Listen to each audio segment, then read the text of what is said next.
हरे कृष्ण। धर्म ये एक बहुत ही क्लिष्ट वस्तु है। ये तत्व ही बहुत क्लिष्ट है और धर्म के अनेक पहलू हैं। जैसे हमने पहले भी सुना है कि अनित्य धर्म है, नित्य धर्म है और जो नैमित्तिक धर्म है। तो शरीर के अनुसंग से जो होता है वो नैमित्तिक धर्म है और हम आत्मा है, इसके अनुसंग से जो हम पालन करते हैं वो है नित्य धर्म, जिसे पर धर्म भी कहा जाता है। श्रीमद् भागवत जो है ये वास्तविक पर धर्म के आचरण का उपदेश देता है। नैमित्तिक धर्म का आचरण ये वर्णाश्रम धर्म है, दैवी वर्णाश्रम धर्म। ये आपको अलग अलग धर्म ग्रंथ में, संहिताओं में प्राप्त होता है। जैसे मनु संहिता है, चाणक्य नीति है, इसमें आपको ये सब प्राप्त होते हैं। इस जगत में व्यवहार करने के लिए वो भी आवश्यक है, जिसे त्रिगुणात्मक धर्म भी कहा जाता है, क्योंकि ये 3 गुणों के अंतर्गत आता है। हमें ऐसे व्यक्तियों से व्यवहार करना होता है जो 3 गुणों के अंतर्गत है। ये धर्म, और हम भी बहुत बार 3 गुणों के अंतर्गत ही व्यवहार करते हैं। जब तक जीव पूरी तरह मुक्त नहीं होता है तब तक वो 3 गुणों के अंतर्गत, त्रिगुणात्मक है। भक्तों में सत्वगुण प्रधान देखा जाता है, परंतु है तो वो 3 गुणों के अंतर्गत है। तो त्रिगुणात्मक जो है ये धर्म नैमित्तिक धर्म है। और यमदूत जो है वो केवल त्रिगुणात्मक धर्म ही जानते थे, वो त्रिगुणातीत धर्म नहीं जानते थे। त्रिगुणातीत धर्म का अर्थ है जो त्रिगुण के परे है। जैसे भगवान भगवद गीता में अर्जुन को कहते हैं कि निस्त्रैगुण्य भवा अर्जुन, त्रैगुण्य विषय वेद निस्त्रैगुण्य भवा अर्जुन।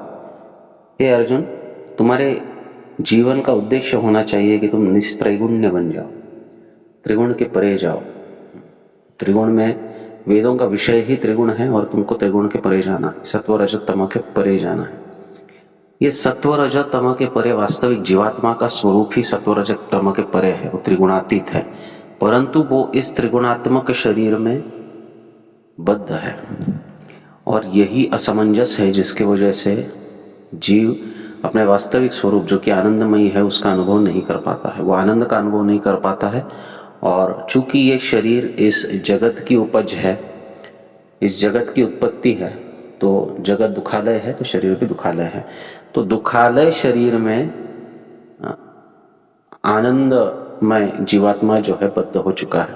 और चूंकि ये दूसरे के प्रदेश में है, जैसे गजेंद्र जल में जाकर उस ग्राह के साथ संघर्ष कर रहा था तो उसकी शक्ति उतनी पर्याप्त नहीं हो रही थी, उसी प्रकार जीव जो है आनंदमय जगत से निरानंदमय या दुखालय जगत में आया है। और यहाँ की प्रधानता जो है, दुखालय होने का स्वभाव, वो जीव के परत्व को या जीव के आनंदमय स्वरूप को पूरी तरह हावी होता है और जीव अपना खुद का आइडेंटिटी भूल जाता है।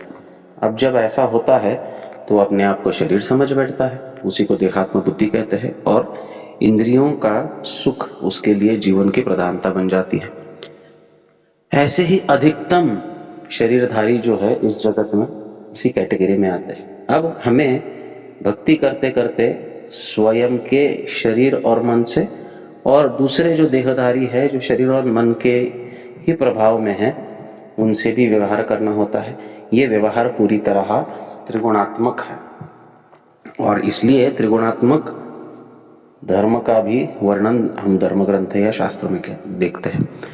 परंतु त्रिगुणात्मक धर्म से परे एक त्रिगुणातीत धर्म है जिसका आचरण अगर हम करेंगे तो त्रिगुणात्मक अवस्था से ही परे हो जाएंगे। हम इस जन्म मृत्यु के चक्र से ही निकल जाएंगे, और अगर जन्म मृत्यु के चक्र से निकलते हैं, भौतिक शरीर का अंत होता है, तो फिर हमें इस दुखमयी जगत में दुख का सामना नहीं करना होगा। और यही मनुष्य जीवन का उद्देश्य है। ये जो त्रिगुणातीत धर्म है उसे ही परह धर्म कहा गया। श्रीमद् भागवत में जो सवै पुंसाम परो धर्मो यतो भक्ति रदोक्षजे कहा गया है, वो यही धर्म है जो त्रिगुणातीत धर्म है। इसी धर्म का निरूपण विष्णुदूत जो है ये यमदूत को करते हैं। तो ये धर्म जो है ये बहुत ही महत्वपूर्ण है, ये परम धर्म है और सब जीवों के लिए एक ही धर्म है। नैमित्तिक धर्म आप देखोगे या त्रिगुणात्मक धर्म देखोगे कि अलग अलग व्यक्तियों के लिए अलग अलग प्रकार से पालन करना होता है, लेकिन त्रिगुणातीत धर्म चाहे व्यक्ति किसी भी अवस्था में हो, किसी भी कुल का हो, किसी भी प्रकार की उसे शिक्षा प्राप्त हो, किसी भी अनित्य धर्म का हो, वो चाहे हिंदू हो, मुसलमान हो, चाहे वो किसी भी योनि में हो, उसके लिए एक ही धर्म है। सवई पुंसाम, सवई पुंसाम का अर्थ है सभी जीवों के लिए सभी अवस्थाओं में एक ही धर्म है। इस पर धर्म के विषय में चर्चा करते हुए यमराज जी अपने यमदूतों को कहते हैं कि एतावान एव लोकेस्मिन पुंसाम धर्म परस्मृत, इस लोक में रहते हुए एक पर धर्म है। अब तक तो तुम्हें अपर धर्म का ही ज्ञान था कि कोई पाप करेगा, कोई पुण्य करेगा तो उसके हिसाब से उसे दंडित करने के लिए आप मेरे पास उसे लाते थे। तो पाप क्या है, पुण्य क्या है, ये सब त्रिगुणात्मक धर्म में बताया गया है, अपर धर्म में बताया गया है। लेकिन इसके परे एक पर धर्म है जिसका ज्ञान मैंने आज तक तुमको दिया नहीं है। ये मेरी ही गलती है, तो मैंने आपको ये ज्ञान देना चाहिए था। यमराज जी कहते हैं, सोचते हैं, तो ये ज्ञान मैंने आपको दिया नहीं है। तो ये पर धर्म क्या है? एतावान एवं लोकेस्मिन पुंसाम धर्म परस्मृत, जान लो। अब मैं आपको बता रहा हूं कि एक पर धर्म है, एक परम धर्म है। वो परम धर्म क्या है? तो कहते हैं भक्ति योगो भगवती। वो परम धर्म है भगवान के प्रति भक्ति, जो पहले कहा गया है कि सवई पुंसाम परो धर्मो ये तो भक्ति रघोक्षजे, ये प्रथम स्कंद में कहा गया है। उसी प्रकार यमराज जी षष्ठम स्कंद में अपने यमदूतों को जब निर्देश देते हैं तो कहते हैं कि वो परम धर्म जान लो, वो परम धर्म है भक्ति योगो भगवती, भगवान की भक्ति करना। भगवान कौन है? जिनके दूतों से अभी आपका पाला पड़ा है, भगवान विष्णु।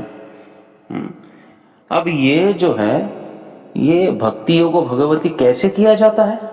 आपने तो हमको अभी तक धर्म का, ये ऐसा कोई धर्म होता है इसका भी संज्ञान नहीं दिया था। तो अब अगर ऐसा कोई धर्म है तो इसका पालन कैसे करना चाहिए? क्योंकि त्रिगुणात्मक धर्म का पालन कैसे करना चाहिए इसका तो बहुत वर्णन है और बहुत आसानी से समझ में आता है। इस धर्म का पालन कैसे करना चाहिए? तो यमराज जी कहते हैं कि ये धर्म जो है ये इतना आसान नहीं है समझने के लिए।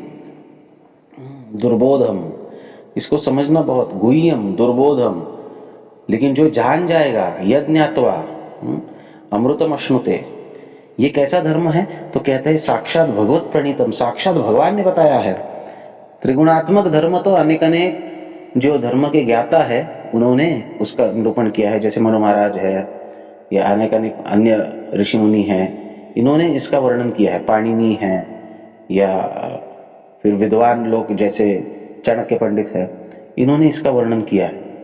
परंतु जो पर धर्म है उसका निरूपण जो है, उसका वर्णन जो है, ये साक्षात भगवान ने किया है। धर्मम तो साक्षात भगवत प्रणीतम, उन्होंने ही किया है। अच्छा, इस धर्म का पालन कैसे किया जाता है? अब तक तो हमें पता ही नहीं था, अब जब पता चला है तो कम से कम इतना तो जान ले कि इस धर्म का पालन कैसे किया जाता है। तो कहते हैं तन नाम ग्रहण आदि भी, इस धर्म का पालन ही उनके नाम ग्रहण करने से होता है। ये त्रिगुणात्मक धर्म या परम धर्म ये अन्य कुछ नहीं है, ये भगवान के नामों का उच्चारण करने से ही वो प्रारंभ होता है। ये धर्म भगवान से प्रेम करना सिखाता है। जो व्यक्ति भगवान से प्रेम करता है वो हर एक जीव से प्रेम कर सकता है, इसमें कोई संदेह नहीं है।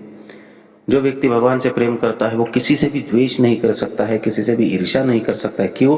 क्योंकि भगवान का प्रेम उत्पन्न होता है तन नाम ग्रहण आदि भी, उनके नाम उच्चारण करने से भगवान के विषय में हृदय में प्रेम उत्पन्न होता है। ग्रहण आदि का अर्थ क्या है? तो नाम उच्चारण करना, नाम श्रवण करना, नाम का प्रचार करना, भागवत का श्रवण कीर्तन स्मरण इत्यादि करना, यही परम भक्ति है या परम धर्म है, जो भक्ति योग है भगवान के प्रति। अच्छा, ये नाम उच्चारण करेंगे तो क्या होगा? तो नाम उच्चारण करेंगे तो हृदय से अनर्थ दूर होंगे, भगवान के प्रति प्रेम उत्पन्न होगा तो अनर्थ दूर होंगे, और अनर्थ दूर होंगे तो प्रेम अधिक बढ़ेगा। तो जब भगवान के प्रति प्रेम उत्पन्न होता है तो अनर्थ दूर होते हैं, अनर्थ दूर होते हैं तो ईर्ष्या, द्वेष, मोह, मद, मात्सर्य, काम, क्रोध, लोभ, ये सब जो है ये नष्ट हो जाते हैं। और जब काम क्रोध लोभ मोह नहीं रहेगा तो आपस में प्रेम बढ़ता है। समाज में शांति प्रस्थापित करने के लिए केवल यही आवश्यक है कि हम प्रत्येक जीव को परम धर्म का उपदेश प्रदान करें और उन्हें वो पालन करने के लिए जो भी व्यवस्था करनी पड़े उसको करें। यही कृष्ण भावनामृत आंदोलन है और यही श्रील प्रभुपाद जी के अनुयायियों का परम कर्तव्य है। हरे कृष्ण।